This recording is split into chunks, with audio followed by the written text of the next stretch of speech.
وَيُدْفَعُ عَنْ مَيْتَةَ السُّوءِ، اور وہ چاہتا ہے کہ میں بری موت سے بچا رہوں. 3 چیزیں.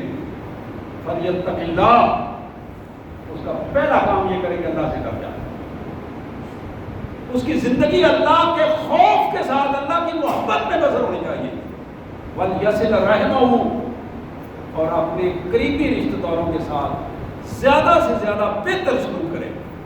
اپنی بیوی کے ساتھ، اپنے بچوں کے ساتھ، اپنے والدین کے ساتھ، بہن بھائیوں کے ساتھ، رشتہ داروں کے ساتھ، سسرالی رشتہ داروں کے ساتھ، ننیال کے ساتھ، ددیال کے ساتھ.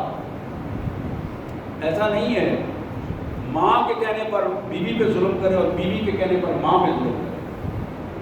گھر کا ماحول متوازن رکھے، ہر ایک کے حقوق اپنی اپنی جگہ پر فرائض ادا کرے. اسی طرح بھائیوں کے حقوق، اسی طرح ماتحتوں کے حقوق، ایک ایک چیز کو یا ایھا الذین آمنوا ادخلوا فی السلم کافہ، ذاتی زندگی، خاندانی زندگی، پھر اس سے باہر نکل کر اجتماعیت کی جو زندگی ہے، اس معاشرے میں بتا رہتا ہے.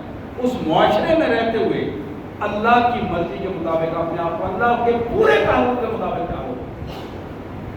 تھانے دار ہو تو یہ مطلب نہیں کہ تھانے میں تم ایک کرسی پہ بیٹھے ہو، قانون نے تمہیں اختیار دیا ہے، اس اختیار کو تم اپنی مرضی سے غلط استعمال کرو.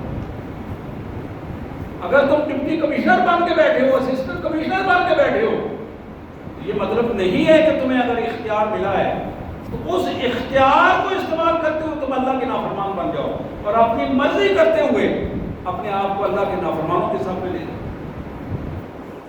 آج ہماری ذلت و رسوائی جو ہمارے گناہوں کو بڑھا دیتی ہے، اس کا یہی طریقہ ہم نے اختیار کیا ہوا ہے کہ ہم نماز کے وقت نماز پڑھ لیتے ہیں اور پھر جب اپنی کرسی میں جا کے بیٹھتے ہیں وہاں پھر ہمیں دنیا داری کے تقاضوں کے مطابق، اپنی مرضی کے مطابق پھر اپنے حساب کتاب میں اس کو چلاتے ہیں.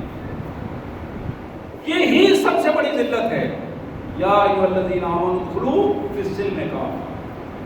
اسمبلی میں بیٹھے ہیں، عدالتوں میں جج بن کر بیٹھے ہیں، فوجوں میں جرنیل بن کے بیٹھے ہیں. یہ وہ سارے اداروں کی جو پوزیشن ہے، یہ تو اس مالک نے تمہیں دی ہے کہ جو اس دنیا میں تمہیں لایا ہے. تمہیں وہ دنیا میں نہ لاتا تو تم کیا کر لیتے؟ وہ تمہیں یہ اسٹیٹس نہ دیتا تو تم کیا کر لیتے؟ یہ اس کی مہربانی ہے کہ اس نے تمہیں یہ اسٹیٹس دیا ہے، یہ مرتبہ دیا ہے. وزیر اعظم کی کرسی پر بٹھایا ہے، صدر کی کرسی پر بٹھایا ہے، سینٹ کے چیئرمین کی کرسی پر بٹھایا ہے. تو آج اگر تم اتراتے ہو اور فخر کرتے ہو بجائے اللہ کا شکر ادا کرنے کے، جب تم فخر کرتے ہو تو اس فخر اور تکبر کی پوزیشن یہ ہے کہ اللہ تعالیٰ پھر وقت آتا ہے کہ وہ تمہیں ذلت و رسوائی کے اتھاہ گہرائیوں میں گراتے ہیں. میرے پیارے بھائیوں، اللہ فرماتے ہیں وَلَا تَتَّبِعُوا خُطُوَاتِ الشَّيْطَانِ، اسلام میں پورے کے پورے داخل ہو جاؤ اور شیطان کے راستوں سے، شیطان کے بتائے ہوئے طریقوں سے بچ جاؤ.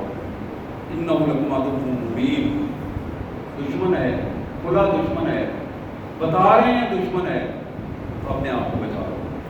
فَإِنْ زَلَلْتُم مِّن بَعْدِ مَا جَاءَتْكُمُ الْبَيِّنَاتُ، پھر یاد رکھو یہ ساری باتیں سمجھ آنے کے بعد، سن لینے کے بعد، قرآن حدیث پڑھ لینے کے بعد، فطرت کے تقاضوں کو سمجھ لینے کے بعد، پھر تم اگر پھسل گئے، پھر تم اگر غلط راستے پہ چل پڑے، فَاعْلَمُوا أَنَّ اللَّهَ عَزِيزٌ حَكِيمٌ، تو پھر یاد رکھو کہ اللہ بھی بڑا طاقتور ہے. اللہ طاقتور ہے. جب اس کی قوت میں آ جاؤ گے، اللہ کی گرفت میں آؤ گے، تو دنیا کی کوئی اچھی بری کوئی طاقت بھی اس گرفت سے چھڑانے والی نہیں ہوگی. وَاعْلَمُوا أَنَّ اللَّهَ عَزِيزٌ حَكِيمٌ.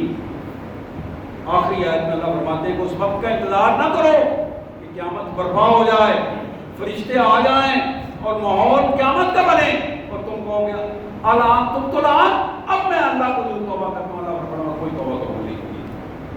میرے پیارے بھائیوں، اللہ سے دعا کرتے ہیں کہ اللہ تبارک و تعالیٰ اپنی خاص مہربانی، خاص رحمت سے ہماری انفرادی اور اجتماعی زندگی کو اپنی مرضی کے مطابق ڈھال دیں. وآخر دعوانا الحمد للہ رب العالمین.